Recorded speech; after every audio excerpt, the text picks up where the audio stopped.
Vector algebra से related contents को discuss करने जा रहा हूं। छोटा सा कंटेंट्स है, जानदार है, ज्ञान है उसमें। आपके सामने लिखा हुआ है, मकसद है आप क्लियरली सीखें। साफ साफ मकसद से आपके सामने खड़े हैं। मेरा भी मकसद साफ साफ है और आप भी अपना मकसद क्लियर रखें, सीखने की चेष्टा करें। इसीलिए तो पढ़ें आप क्या लिखा हुआ है इस व्हाइट बोर्ड पर। लिखा हुआ है find unit vector in the direction of vector A equal to 2 into unit vector i plus 3 into unit vector j plus unit vector k। यानी वो जो वेक्टर a है ना, उसका यूनिट वेक्टर हमें फाइंड करना है। फाइंड करने के पहले मैं थोड़ा सा एक एक्सप्लेन कर डालता हूं। देखो इसको समझना है। देखिए, एक पॉइंट ए है और एक पॉइंट बी है। इस पॉइंट बी पर एरो हेड है और ये पॉइंट है, इनिशियल पॉइंट है। एरो हेड पॉइंट बी पर है, यानी ये बी पॉइंट टर्मिनल पॉइंट है और यह मेरा वेक्टर ए बी है। देखो direction from A to B है और लेट कर लेते हैं कि वेक्टर ए बी जो है ना, यह मेरा वेक्टर ए है। क्या है? Vector A.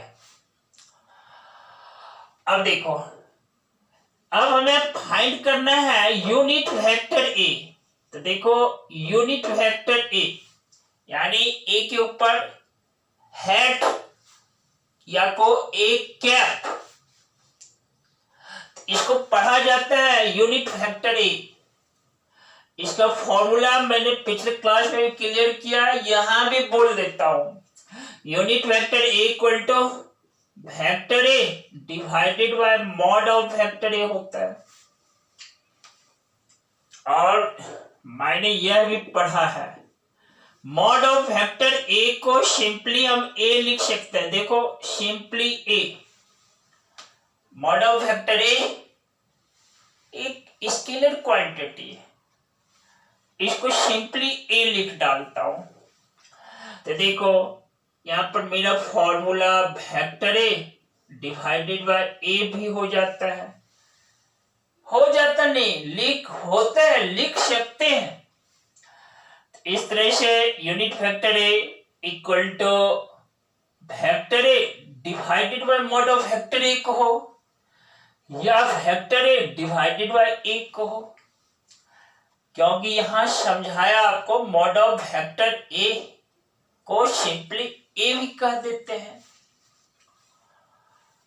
और इसमें ध्यान क्या देना है कि देखो ये जो वेक्टर ए भी है, जिसको वेक्टर ए कहा है, मान लो इसका एक यूनिट लेंथ लेते हैं।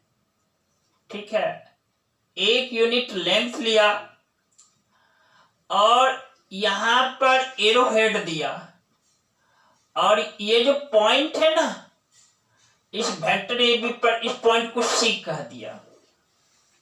तो देखो क्या बोला यहां पर, फिर से सुन लो।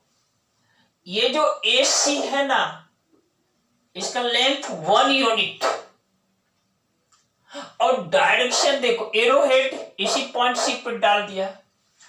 इसका मतलब क्या है? इसका मतलब है कि वेक्टर AC का जो डायरेक्शन है ना, वह वेक्टर AB का ही डायरेक्शन है। यानी वेक्टर AB का जो डायरेक्शन है वही वेक्टर AC का डायरेक्शन रह गया। हाँ, लेकिन वेक्टर AC का लेंथ जो है वह 1 यूनिट हो गया। इसी AC को लिख देते हैं, ये AC स्केल जो है ना, AC इक्वल टू 1 यूनिट।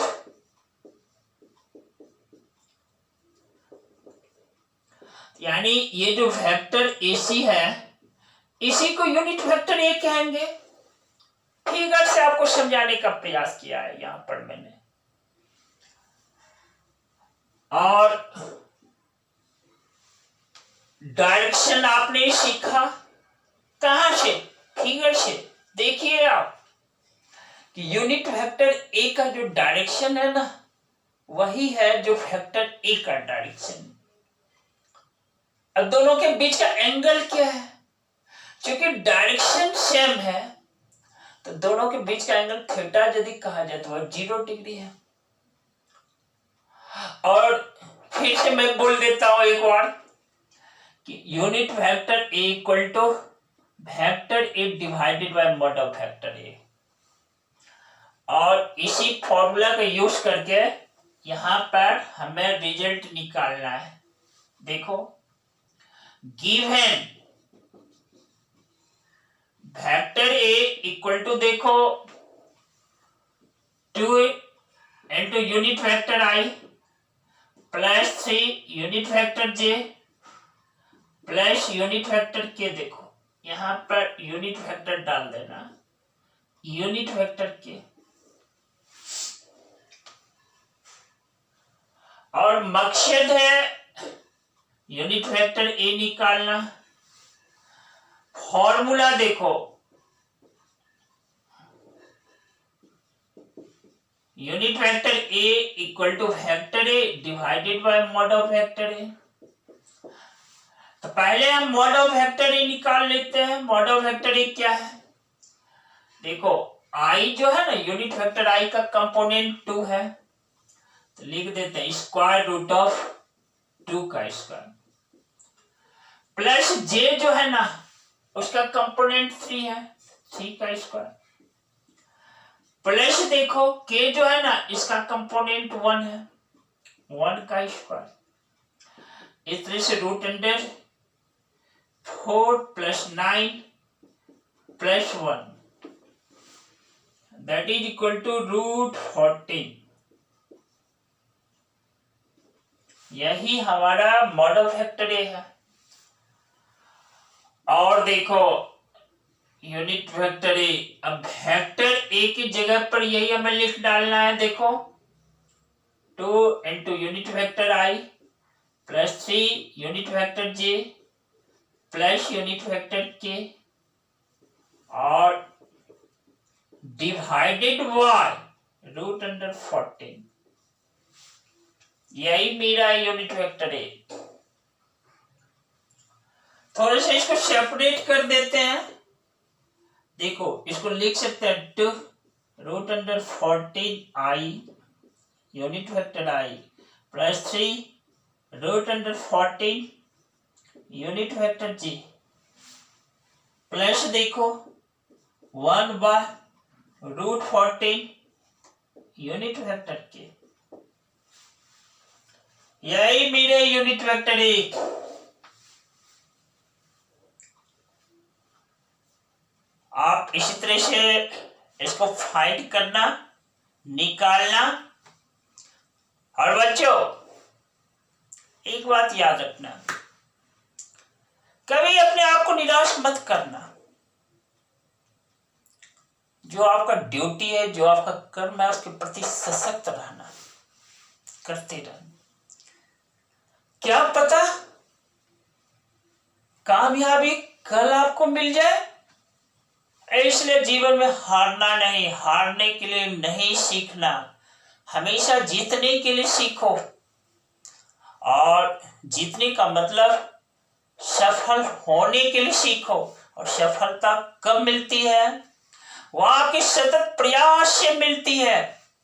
सतत प्रयास, कंटिन्यूअस करते रहना है काम, वर्क।